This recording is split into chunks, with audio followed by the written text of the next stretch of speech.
Welcome to the Locks and Dogs NFL Picks Podcast, Week 11 edition. We've got the NFL locks and a few dogs that you need to hear, and the podcast starts right now. Hey everyone, welcome back for another week. This is Matt. This is Mark. Mark, Week 10 in the books. Yeah. I did okay. You Not so much. had a rough ride. All right, so let's break down the Week 10 recap. Okay, let's start with the misses. Let's start there. Okay. Okay. You know, three of the we had 5 games that we both missed on. 3 of them were 6 point favorites. Those are tricky games to call. I mean, you know, the Ravens won. You know, they were up 14-0 in the first 5 minutes, and we were high-fiving, counting our winnings, and then the Browns won.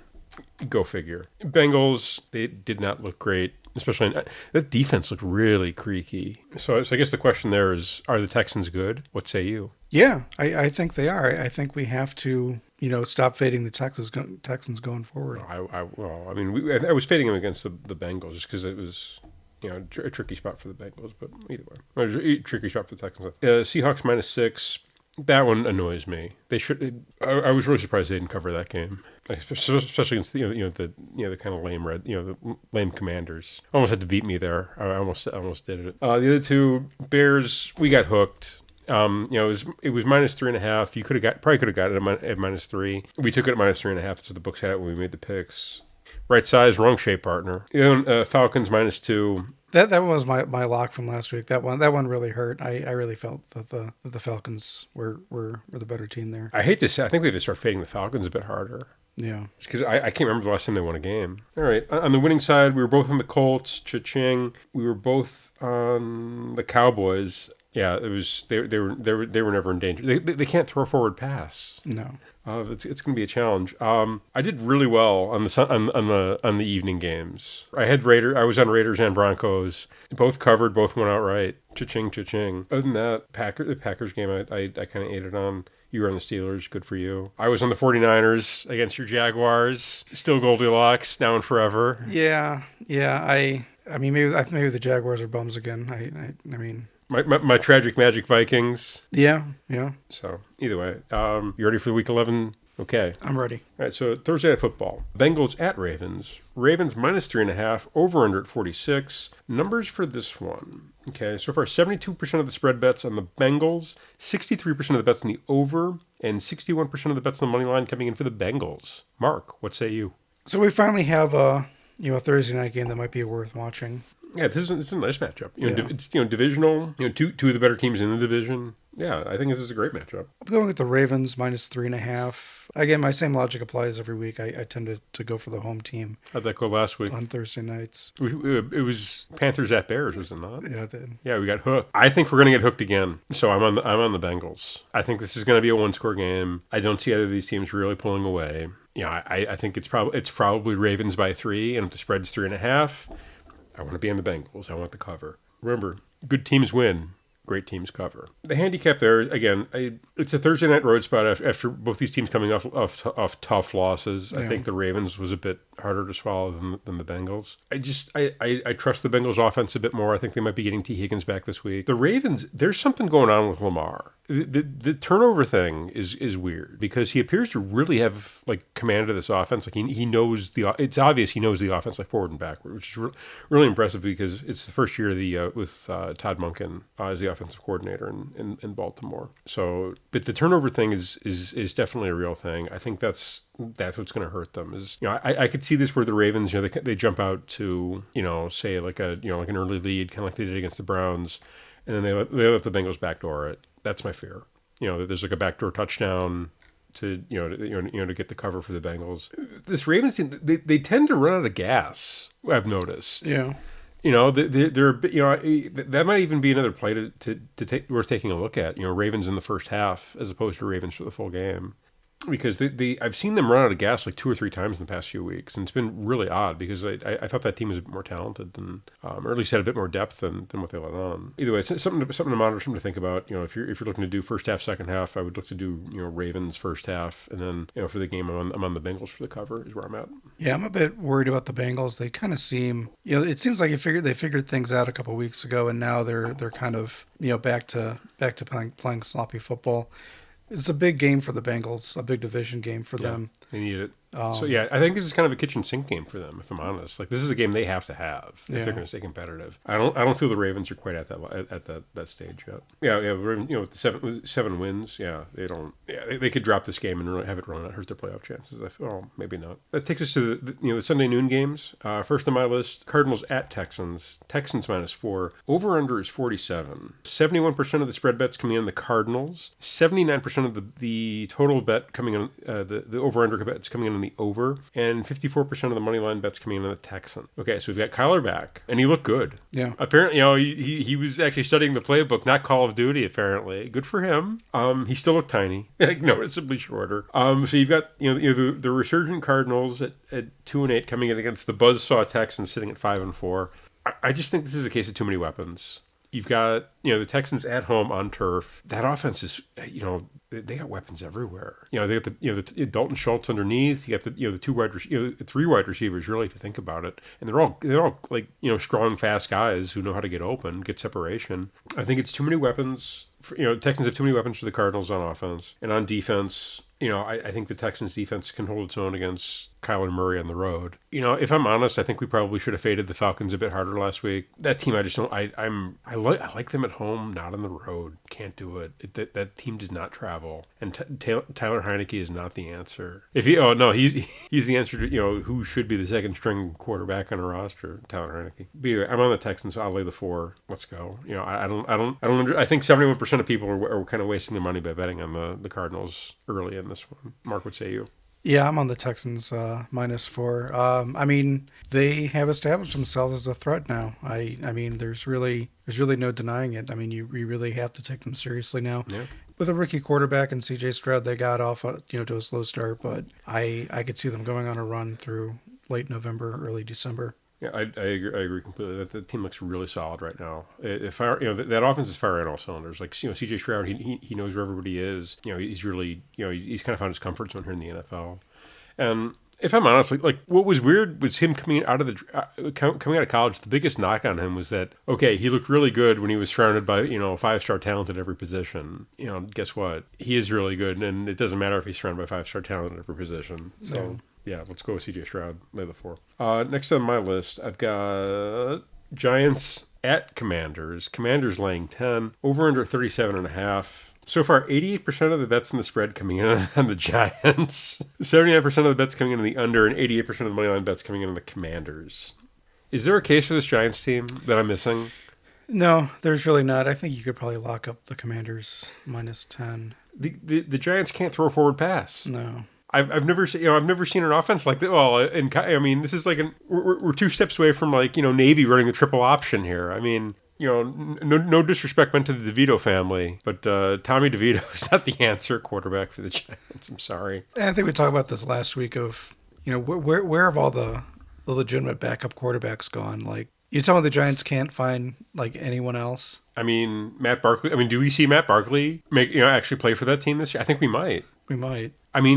Could Matt Barkley be any worse than Tommy DeVito? No, Matt Barkley has experience. Yes, we've seen him I think he's got a couple 300-yard games under his belt, if I remember correctly. Yeah. He's 33 years old, but I would take 33-year-old Matt Barkley versus 23-year-old Tommy DeVito any day of the week. I'm sorry. Yeah. I saw Tommy DeVito play in college. I did not think I never thought I'd see him start in the NFL. I'll tell you that much. It's a cute story. Local kid, but no, thank you. I'm laying the 10. Give me the Commanders all day. Is there a team that you would lay points for the Giants with? Maybe the Panthers. I think the Panthers would still be favored against the Giants. I can't see any team laying points to this team. I really can't. Maybe the Panthers. Next up, Cowboys at Panthers. Cowboys -10.5. Over under 42.5. The early bets on this one. So far, 87% of the spread bets coming in on the Cowboys, 54% of the bets coming in on the over, and 90% of the money line bets coming in on the Cowboys. I think we've kind of determined on the show that the Cowboys are the bum slayer. Yeah. Well, second week in a row, look who they've got. Yeah, Cowboys eating this one. I think they win by 20. I'm surprised the spread isn't higher. Me considering, too. Last week they put up, 50? close to it. Yeah. And they won. Yeah, they won by like what was it, 40 points against the Giants again. Yeah. I think the Cowboys won by 20. I don't think this is anywhere near a sweat. Yeah. Bum Slayer Cowboys versus the bum Panthers. I think that's all. That's all the analysis we need. I mean, I don't really know that there's any injuries that we really got to be concerned about with this one. Not that I'm aware of, at least. Next on the list, Bears at Lions. Lions minus 10. Over under at 47. The early bets on this one so far, 78% of the bets on the spread coming in the Lions, 54% of the bets on the over, and 58% of the bets on the money line coming in for the Lions. Mark, do you have a good case for the Bears here? I don't. It has not. It should be noted that the Bears have not confirmed whether or not Justin Fields is going to start this game. It's expected that he will, but they have not confirmed that yet. All right, so we're not sure about the quarterbacks. I mean, does it really matter for the Bears? No, it doesn't. But yeah, the Lions they're more than likely going to win the NFC North. They looked great against the Chargers the week before, whereas the Bears barely beat the Panthers on a Thursday night game. Yeah, at home on a Thursday night. Yeah.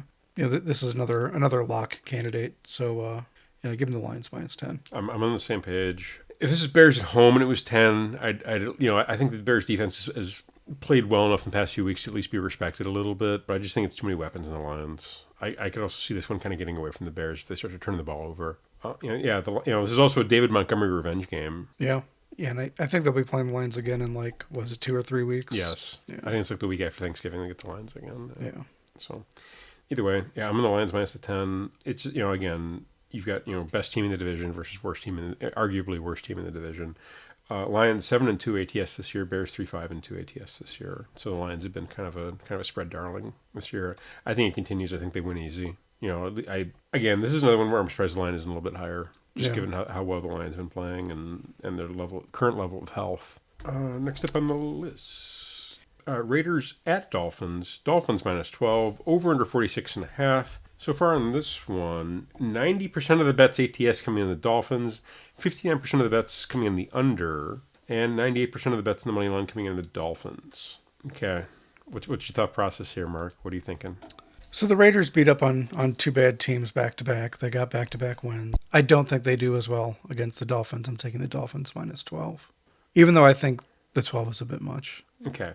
I think the 12 is too much. I think the Raiders, their defense has stood up a little bit these past few weeks, and they can do enough with the running game to kind of keep the ball out of the Dolphins' hands, to keep this one from getting ridiculous. I do like the Dolphins to win, but I like the Raiders to keep this a lot closer than the spread indicates. I think this is probably a 7 or 8 point game. Especially, the Raiders, they believe in this new coach. They're 5-5. They're not out of the division. They're not out of a playoff spot. They could, if they could stack a couple wins here, they could conceivably, make a run at this thing. Which is, they got that interim head coach, magic right now, and I'm not going to fade that until I see it miss.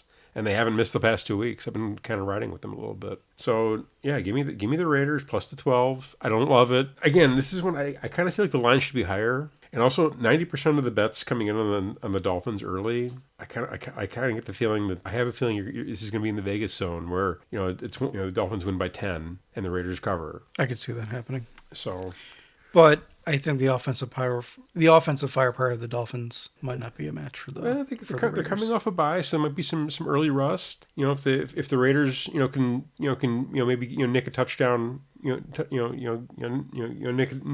touchdown with a nice long drive early. I could see them covering. Next on my list, Steelers at Browns. Browns minus 4, over under 36.5. The numbers on this one: 63% of the bets on the spread coming in the Steelers, 84% of the bets coming in the under, and 53% of the bets on the money line coming in the Steelers. For this one, my analysis is pretty simple. One, I feel confident with the Browns defense against that Steelers offense. I don't, Kenny Pickett. He's going to be seeing shadows on shadows. He's going to be seeing ghosts. I don't think the Steelers can really move the ball against Cleveland, and I do think Cleveland can do enough against a kind of banged up Steelers defense. They're without Minkah Fitzpatrick in the secondary, and they've got a couple other injuries, in the front seven that might have to worry about. I kind of believe in the Browns to kind of ground and pound and kind of edge the, just kind of bully ball their way to a win. If you ask me to what I think the score is going to be, I the way I see this playing out is probably like a 20-13 win. It's going to be super low scoring. We're just going to see the Browns do just enough on offense to get it done, and the Steelers are going to be punting for the entire afternoon. That's kind of how I see it going down.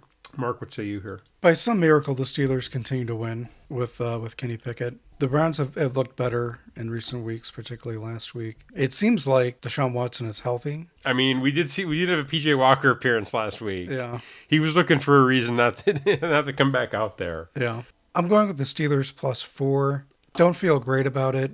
I do like the Browns defense in this situation, but I have seen the Steelers defense win games for them they didn't deserve to win. I'm going with the Steelers on this one. All right. Next up, we've Titans at Jaguars. Jaguars laying 6.5 over into 39. Are you riding with the Jaguars again? For the 12th straight week, you're riding your Jaguars? Oh, it's only been 11 weeks of the season, but it feels like you're on the Jags every week. Give me the Jags. -6.5. I'm with you. I think that's the right side of this one. I think the Jags looking to bounce back after a tough loss at home. This is a divisional game, so it's probably going to be ugly. I don't trust Will Levis on the road. I don't really trust the Titans as much as I did. They're 3-6 straight up so far this year. This is not a good Titans team. They're not that veteran, kind of bully ball grinded out team that really, they're just kind of like a bad team. And I don't think Will Levis is the answer. Him on the road in Jacksonville is, if you're looking for over on interception bets, I think he's probably going to be good for at least one or two. So I don't love this matchup for the Titans offense, and I don't really think they can do enough on defense to really kind of contain the Jaguars. Again, just too many weapons and not enough players. So yeah, give me the Jags -6.5. Let's go. Yeah, I agree. I like the Jags a bit more at home. The Titans haven't looked good throughout the first half of the year. Mm-hmm. Yeah, we'll see what Goldilocks can do. Just Goldilocks down forever. Next up, Chargers at Packers. Chargers -3. Over under on this one I have at 44.5. 78% of the spread bets coming in on the Chargers, 59% of the bets coming in the under, and 82% of the money line bets coming in on the Chargers. Okay, this is Chargers on the road, right? Let's go. This is not a good Packers team. They're 3-6 in the season so far. In terms of coaching matchup, this is essentially a coin flip. In terms of quarterback matchup, I want nothing. I do not want to bet on Jordan Love. I don't think the Packers can move the ball on offense, and I do not like. I know that the Chargers are a little bit banged up with some of their receivers. I feel like they've got some depth there. They've got some guys that they can kind of plug and play and do enough to to win this one on the road. I'll lay the 3 with the Chargers. Let's go. What Mark would say you. Well, the Packers, kept it close last week against the Steelers. I'm going with the Packers +3. I think they can make it close here as well. They can keep it close against the Chargers. I'm still not a Brandon Staley believer. No. Well, no. I mean, no. And I like the Packers a bit better here as a home dog. I think they cover. Okay. All right. Next up, Buccaneers going to San Francisco. The line I've got on this one is 49ers -11.5, over under 41.5. 88% of the bets in the spread coming in on the 49ers, 72% of the bets in the over, and 94% of the money line bets coming in on the 49ers. Mark, is there any case to ride the Baker Bucks here, or do you not see it? I don't see it. I made the poor decision of fading the 49ers last week. I'm not going to do it 2 weeks in a row. I'm going with the 49ers -11.5. The spread total seems a bit much. Well, they beat the Jags by 25, 30? Yeah. Oh. But it seems strange that Vegas would give the Niners 11.5. They get the Cowboys 10. It doesn't make any sense to me. I agree. But yeah, I like the 49ers. Yeah, that doesn't make any sense, does it? Well, I guess Cowboys on the road. I guess that counts for something. I guess, yeah. I'm on the Buccaneers. Okay, I'll take the 11.5. I don't think they went outright. I think that this is prime for a backdoor cover.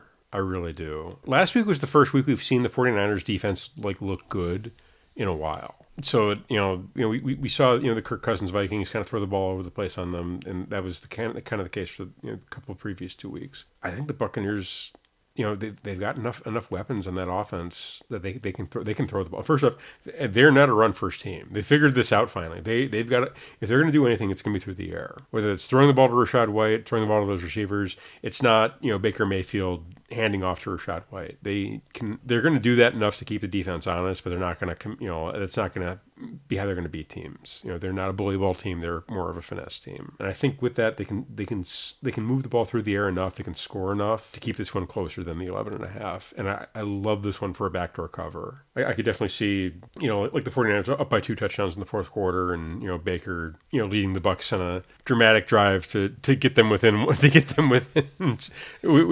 11. He's done it before. He has done it before. That cover against the Bills, chef's kiss. That's exactly what I was expecting from that one. So yeah, I think the back door is gonna be wide open on this one. Give me the Bucs plus the 11.5. Let's go. I do think Baker's a little bit banged up in this one. I think he hurt a finger. He's fine. He's gonna play. Tape it up. Let's go. Next on my list, I got Jets at Bills. Bills -7. What? Over under at 40. The early bets on this one. 55% of the bets on the spread coming in on the Jets. 94% of the bets coming to the under, and 97% of the money line bets coming in on the Bills. Yeah, I'm fading the Bills. I've been fading them for the past few weeks. I'm gonna continue to do it. I don't think that is why would you give this Bills team 7 points? I know it's Zach Wilson. You don't want to lay points with Zach Wilson. I feel a lot better getting points with Zach Wilson, and that's what we're doing here. We're getting points with Zach Wilson. I'm fine with it. I'll take the touchdown. Honestly, this is probably a field goal game. I don't know why you would do anything. I mean, the Bills 3-7 ATS this year. I think it kind of tells you all you need to know about this team. They do not cover games. Again, good teams win, great teams cover. All right, so for this one, yeah, I'm on the Jets plus a 7. Let's go. What say you, Mark? I'm also 3 weeks in a row taking the Jets. They got to hit one of these weeks for you. They really do. No, they don't. Yeah, so Jets plus 7. I guess I finally come around to fading the Bills at this point, after the debacle that was Monday night. They're just not a good team. Yeah. The turnovers are real, and that defense is not good. I don't. We'll see how they look against Zach Wilson, but they already lost to Zach Wilson once, did they not? Yeah. It should also be noted that the Jets released running back Michael Carter today, the third string running back. Apparently, he got into an argument with one of the coaches on the sideline. Coach, I haven't been seeing much of the ball. Yeah, it's because you're the third string running back. Yeah. Next on the list, Seahawks at Rams. Seahawks -1, over under 46. I believe Matthew Stafford is going to be back for this one. Does that change your calculus here or no? Not really. Numbers on this one: 65% of the spread bets coming in the Seahawks, 57% of the bets in the over, and 83% of the money line bets coming in on the Seahawks. What's your thought process here? Rams? Riding the Rams? No? No, I like the Seahawks -1. I mean, you could take the money line too. Even on the road, I think the Seahawks are the better team. You see, I don't really see this as a road spot. It's West Coast on West Coast in LA. Yeah, that's not really a hostile. It's not like Seattle is a hostile environment to play in. LA is not, especially with this, the 3-6 Rams team. I'm sorry, you're going to get the wine and cheese, the wine and cheese fans who are going to show up in the second quarter. You're not going to really get, a hostile environment to play in. I barely see this as a road game for the Seahawks. It kind of seemed like at the beginning of the year that Sean McVay kind of wished he had taken the broadcasting job. Yeah. I was hopeful for them about, probably dating back to October. I was a bit more hopeful. Like they seemed a bit better, but they continue to regress, and they don't look like a good team. Yeah, they do not look like a good team. Yeah, no, I think this is the part of the season where they kind of, wish that they had put the band back together for one more year. How many retirements do you think they have at the end of the year? Is it Stafford and Donald, or do you think there's more? Yeah, there could be more. Actually, I think Cooper Kupp is probably done too. Yeah. I mean, this guy's been, they put a lot of miles in their bodies in the past few seasons in particular. So I think they're all just about ready to kind of ride off in the sunset together. Carson Wentz might hang it up too. I don't think he will. He's only like, isn't he? He's only like 30, isn't he? He's like not that old. Yeah, he's exactly 30. Okay. So yeah, we've got at least 3 more seasons of Carson Wentz, being, sitting on somebody's bench. Okay. He could be sitting on the Giants bench, but he should be. He should be starting for the Giants. It'd be, that would have me. I might actually take them against the Commanders this week. Vikings at Broncos. Broncos -2. Broncos have won their last 3 games outright. Over under at 44. The early bets on this one: 65% of the spread bets coming in on the Vikings, 88% of the bets coming in on the under, and 87% of the money line bets coming in on the Vikings. Okay, so I have to note, Broncos 3-5-1 ATS this year against the spread. Vikings 6-3-1 ATS against the spread. Okay. I'm really tempted to take Denver, but I'm going to ride with the Vikings. I'm riding with the tragic magic from here on out. Let's go. Josh Dobbs with a decent with a representative NFL offense is not that bad. And it seems like they're doing enough on defense. I kind of like their front four. I kind of like, and they've been able to get by with it. And this Broncos team doesn't scare me. They barely beat a dead ass. I'm sorry, they barely got past a dead ass Bills team. And I don't think they're gonna, the Vikings. They got that. They got that magic. They got that the Josh Dobbs magic. That they're just gonna ride this into a playoff spot. Let's go. We thought the magic was gone once Kirk Cousins went down. They found it. Yeah. They're like, okay, who's the most magical quarterback we can possibly find? Okay, Josh Dobbs. Let's go. So yeah, I'm going with the Vikings +2. Okay, that's a heck of a Sunday Night Football match. I really want to see that game. Yeah. All right, Monday Night Football, the heavyweight bout. I kind of like how this like kind of like builds to a crescendo here. I kind of dig it. Eagles at Chiefs. Chiefs -3. Over under 45.5. The early bets on this one: 60% of the bets ATS coming in the Eagles, 88% of the bets coming in the under, and 52% of the moneyline bets coming in on the Eagles. So for Eagles, 5-2-2 ATS this year. Chiefs 6-3. Okay. What's your calculus here? I like the Eagles +3. Okay. The Chiefs have looked spotty in some circumstances. Mahomes has turned over the ball a handful of times. Yeah. In recent games, I think the Eagles are probably the more complete team, even though they are on the road against the Chiefs. Okay. Does Taylor Swift show up? Oh, yeah. Does she really? Yes. Oh, it's confirmed she's going to be at the game? Well, because both Kelseys are going to be there. Oh, Kelsey. You know what? Yeah, you get the, Mr. Taylor Swift versus the sexiest man alive. Yeah. Come on. Yeah, I'm not going to get into it. Either way, I don't disagree with you. However, it's a non-conference road spot for the Eagles. Okay, we don't like that. It's at Arrowhead on Monday night. That's going to be loud. Mm-hmm. So, again, this is kind of two check marks in favor of the Chiefs.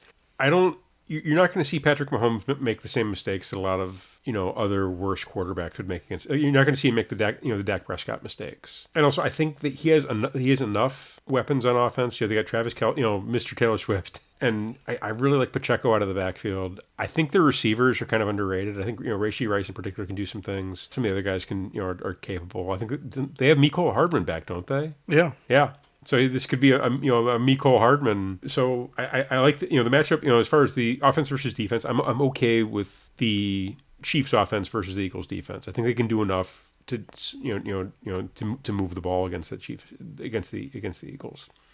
Okay, 2. Eagles offense versus the Chiefs defense. I like the home crowd. I think that's going to play in their favor big time. And I think it's not quite the Achilles heel that it was last year. I think we've kind of seen that where they've kind of shored up where they needed to shore up. They can do some things. That said, I still think, this is going to be a close game. I kind of like, I think the way I see it playing out is that, the Eagles, they need probably like a touchdown in the fourth quarter. They get it. And then, or just, that's how they're able to get the cover for us with that last minute touchdown.